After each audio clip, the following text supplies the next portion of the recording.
Subscribe करें और देखें एक दिल दहला देने वाली हॉरर स्टोरी। बिना घबराए बेल आइकॉन प्रेस करना ना भूलें।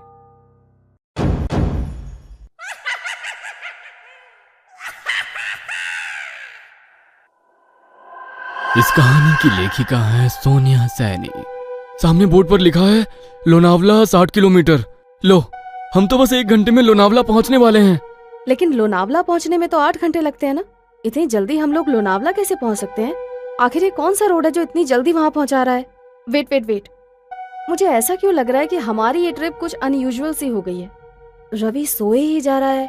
इतना कुछ हो गया लेकिन इसकी नींद ही नहीं खुल रही है। आधी रात को तुम्हें ये लड़की मिल जाती है, फिर ये पता नहीं कौन सा नया रास्ता मिल जाता है, और अब तुम कह रहे हो लोनावला बस 60 किलोमीटर बचा है। I can't believe it. कुछ तो गड़बड़ हो रही है हमारे साथ। क्या यार आयशा, तू तो मजे से नींद में झपकियां ले रही थी ना। अगर तूने वो मशाल और हथियार वाले लोग देखे होते तो तुझे भी यकीन हो जाता। अक्षय ने जो उस मोमेंट पर किया वो सही किया, कुछ अनयूजुअल नहीं है। मैं अक्षय को गलत नहीं बता रही हूँ, लेकिन मुझे यकीन नहीं है कि ये रास्ता सही है। आयशा, आदि और अक्षय के बीच बहस चल रही थी कि उन्हें सड़क के किनारे एक ढाबा दिखाई देता है। चलो इस ढाबे पर उतरकर पता करते हैं कि ये रास्ता कहाँ जाता है। नहीं साहब, मैं गाड़ी से नीचे नहीं उतरूंगी। आप लोग जाइए, मैं यही ठीक हूँ। मुझे बहुत डर लग रहा है। मुझे भी लगता है कि हमें यहाँ पर नहीं उतरना चाहिए। जहाँ तक मुझे पता है इस पहाड़ी रास्ते पर कोई ढाबा नहीं है। फिर ये ढाबा अचानक कहाँ से आ गया? अरे यार चलो ना, तुम लोग हर काम बिगाड़ते क्यों रहते हो? कुछ खाने को मिल जाए तो ले लेंगे, फ्रेश भी हो लेंगे। ये रवि तो उठ ही नहीं रहा है, इसके लिए भी कुछ पैक करा लेंगे। आदि और अक्षय के कई बार समझाने पर भी आयशा और वो लड़की गाड़ी से उतरने के लिए तैयार नहीं हुई। इसीलिए वो दोनों ही ढाबे के अंदर पहुंच जाते हैं। वहां पहुंचकर अक्षय सिगरेट सुलगा लेता है। आदि, सिगरेट पिएगा? दूर रख इसे, पहले ही शराब पी रखी है, ऊपर से ये सिगरेट। पागल मत बन अक्षय, तुझे गाड़ी भी चलानी है। अरे वो तो कब की उतर गई भाई। कोई है? अरे भाई कुछ मिलेगा खाने के लिए?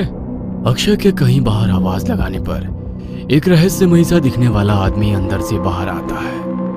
कुछ खाने के लिए है? अक्षय की बात सुनकर वह आदमी एक प्लेट में दाल चावल निकालकर उसकी ओर बढ़ा देता है। छी, ये कैसा खाना है? इसमें तो कीड़े रेंग रहे हैं। खाओ चुपचाप, हम भी कई दिनों से भूखे हैं। अब तुम आ गए हो, अब हमारी भूख भी मिट जाएगी। उस आदमी की रहस्यमयी बातें सुनकर अक्षय बहुत घबरा जाता है। अक्षय उस आदमी को धक्का देकर वहां से भागते हुए गाड़ी की तरफ आ जाता है। आदि चल यहाँ से, ये आदमी मुझे कुछ ठीक नहीं लग रहा है। यहाँ रुकना सही नहीं है। कहाँ तक भागोगे? वो तुम तक पहुंच चुका है, छल चुका है तुम्हें। अब तुम में से कोई नहीं बचेगा। इतना कहकर वो आदमी वहां से गायब हो जाता है। अक्षय और आदि हाँफते हुए वापस गाड़ी में आकर बैठ जाते हैं। गाड़ी में बैठ आदि, हम अभी भी छलाऊ में हैं और उस आदमी ने अभी अभी हमसे कहा कि वो हम तक पहुंचकर हमें छल चुका है। इसका मतलब कहीं ये तो नहीं कि छलावा हम में से ही कोई एक हो? अबे क्या बकवास कर रहा है? क्या नई कहानियां बना रहा है अब तू? अरे तू तो पूरे रास्ते सो रहा था ना, तुझे नहीं पता हमारे साथ क्या क्या हुआ है। तू चुप रह, ये ढाबा भी एक छलावा ही था। कुछ समझ नहीं आ रहा है क्या सच है क्या भ्रम। 1 मिनट रवि, इतनी बार गाड़ी रुकी, इतना शोरगुल हुआ, तेरी नींद कैसे नहीं टूटी? तू रवि ही है ना? कहीं ऐसा तो नहीं कि यही छलावा हो? सोचो गाइस, पूरे रास्ते इसने हमसे कोई बात नहीं की है। ए, तुम लोग पागल हो गए हो क्या? हाँ, मुझे तो लगता है ये लड़की ही छलावा है। आधी रात को सड़कों पर लड़कियां नहीं प्रेत घूमती हैं। मेरी मानो तो इसे पहाड़ से नीचे धकेलकर छुटकारा पाओ इससे, देखना उसके बाद सब सही हो जाएगा। पागल मत बनो, मैं एक इनोसेंट लड़की को ऐसे कुछ भी करने नहीं दूंगा। मुझे तो लगता है साहब ये आदि सर ही छलावा है। यही हमें ढाबे में ले जाने के लिए पीछे पड़े थे। ये सब इनकी ही चाल है। अरे बस करो तुम सब के सब, ये क्या तमाशा शुरू कर दिया? तुम चुप करो अब। मैं अभी मरना नहीं चाहती। सबसे पहले तो मैं इस लड़की का काम तमाम करूंगी। मुझे भी लगता है कि ये लड़की ही गड़बड़ है। आयशा अपने बगल में बैठी उस आदिवासी लड़की का गला दबाने लगती है। आयशा को उस लड़की का गला दबाते देखकर अक्षय गाड़ी रोक देता है और उसे बचाने की कोशिश करने लगता है। इस लड़की के लिए मैं अपने दोस्तों की जान खतरे में नहीं पड़ने दूंगा। तभी रवि गाड़ी में रखी लोहे की रॉड उठाकर उस लड़की के सर पे दे मारता है। ये क्या कर दिया तूने? बस खत्म हो गई प्रॉब्लम। इसकी बॉडी को गाड़ी से बाहर फेंको और आगे बढ़ो। लड़की को मारने के बाद वे लोग उसकी बॉडी को गाड़ी से नीचे उतार रहे होते हैं कि तभी दूसरी ओर से कुछ गांव वाले मशाल लेकर उनकी ओर दौड़ते दिखाई पड़ते हैं। ये तो वही लोग हैं ना जिसे ये लड़की छलावा बोल रही थी। इसका मतलब छलावा अभी भी हमारे आसपास ही है। जल्दी चलो यहाँ से। वे चारों घबरा कर फिर से गाड़ी में बैठ जाते हैं। देखो, सुबह होने में बस 1 ही घंटा बाकी है। हमारे बीच जो भी छलावा है वो अगले 1 घंटे में हम सबको अपने साथ ले जाएगा। हमें उसके बारे में पता लगाकर उसे खत्म करना होगा, नहीं तो हम में से कोई नहीं बचेगा। Calm down. ये जो कुछ भी है इसने हमारी सोचने की शक्ति को खत्म कर दी है। हम लोग एक भ्रम में हैं। क्या सच है क्या झूठ कुछ भी समझ नहीं आ रहा है। वो हमें इमोशनली ब्रेक कर रहा है ताकि हम पर काबू कर सके। तू अपना प्रवचन अपने पास रख। मैं तुम तीनों को ही खत्म कर दूंगा, तो छलावा के बचने का कोई चांस भी नहीं रहेगा। तू मुझे भी मार देगा रवि? तू तो मुझसे प्यार करता था ना। Shut up! मुझे यहाँ से जिंदा अपने घर जाना है बस। इससे पहले कि रवि आयशा को मारता, आयशा अपने गले में पहने हुए स्कार्फ से रवि का गला घोटने लगती है। तू ही है वो राक्षस, तुझे ही खत्म कर देती हूँ, सारी प्रॉब्लम खत्म हो जाएगी। आयशा और रवि के बीच होती हाथापाई को देखकर अक्षय अचानक से अपनी सीट के पास रखी बियर की बोतल को आदि के सर पर दे मारता है। उस फूटी हुई बोतल से ही अक्षय आदि के ऊपर एक के बाद एक कई सारे वार कर देता है।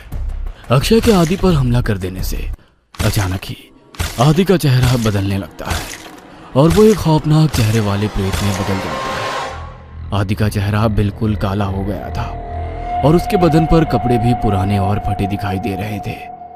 हैरानी से अक्षय की ओर घूरते हुए वो जोर से चिल्लाया, नहीं, ये नहीं हो सकता। आज तक मेरे भ्रमजाल से निकलकर कोई बाहर नहीं आ पाया है। तुझे कैसे पता चला कि मैं ही छलावा हूँ?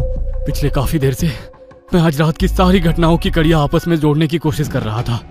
तुझे पहले ही पता था कि हम तेरा बर्थडे मनाने लोनावला जा रहे हैं। घर से तो तू खुशी खुशी हमारे साथ आ गया था, लेकिन जैसे ही ये पहाड़ी हाईवे स्टार्ट हुआ तू कुछ अजीब सा व्यवहार करने लगा। पहले तूने कई बार मुझे यू टर्न लेने को कहा, जबकि तू जानता था उस रोड पर आगे 10 किलोमीटर तक कोई यू टर्न नहीं है। उसके बाद उस लड़की को लिफ्ट देने से मना करना, अचानक से छलावे की कहानी सुनाने लगना, जबकि तू तो इन बातों को कभी मानता ही नहीं है।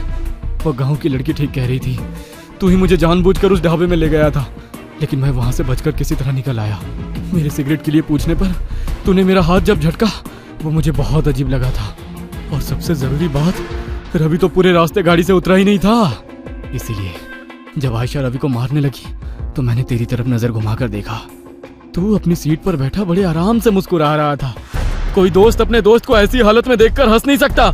मैं समझ गया कि छलावा तू ही है और कोई नहीं।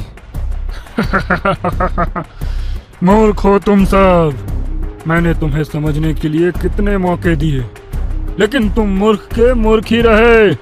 मैंने तुम्हें बताया था, छलावा जो चाहेगा तुम बस वही देखोगे। मैंने तुम लोगों की नजर और दिमाग को बांध रखा था। गांव के लोग उस लड़की को नहीं, मुझे पकड़ने के लिए तुम्हारा पीछा कर रहे थे। इसलिए मैंने तुमसे कहा कि गाड़ी मत रोकना। मैंने ही तुम्हें वो ढाबा दिखाया ताकि तुम सब वहां नीचे उतर जाओ और मैं अपना शिकार कर लूं। लेकिन ये आयशा बहुत चालाक है। इसने गाड़ी से उतरने से मना कर दिया था, इसलिए मैं वहां शिकार करने से चूक गया।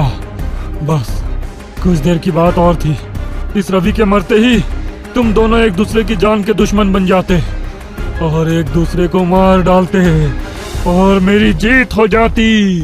अगर ये आदि नहीं है तो हमारा आदि कहाँ है? तुम्हारा आदि तो उसी जगह मेरा शिकार बन गया था जब पहली बार तुम सब गाड़ी से उतरकर इस अक्षय से झगड़ा कर रहे थे और वो गाड़ी की डिक्की चेक कर रहा था। अक्षय, मार इसको, छोड़ना मत। उसने हमारे आदि को मार डाला, मैं इसे नहीं छोड़ूंगी। सुबह के 4 बज चुके हैं, अब तुम लोग मेरा कुछ नहीं बिगाड़ सकते। इतना कहकर वह छलावा वहां से गायब हो जाता है। जन्मदिन के दिन ही अपने दोस्त को खोने के गम ने उन सबको तोड़ कर रख दिया था। उस रात छलावे से उनकी जान तो बच गई थी, लेकिन अपने दोस्त को खोने का गम जीवन भर उनके सीने पर बोझ बनकर उन्हें सालता रहा। ये कहानी आपको अच्छी लगी हो तो हमें सब्सक्राइब करें, हमारा इंस्टाग्राम और फेसबुक पेज जरूर फॉलो करें। और हाँ दोस्तों, सब्सक्राइब करना भूलना मत।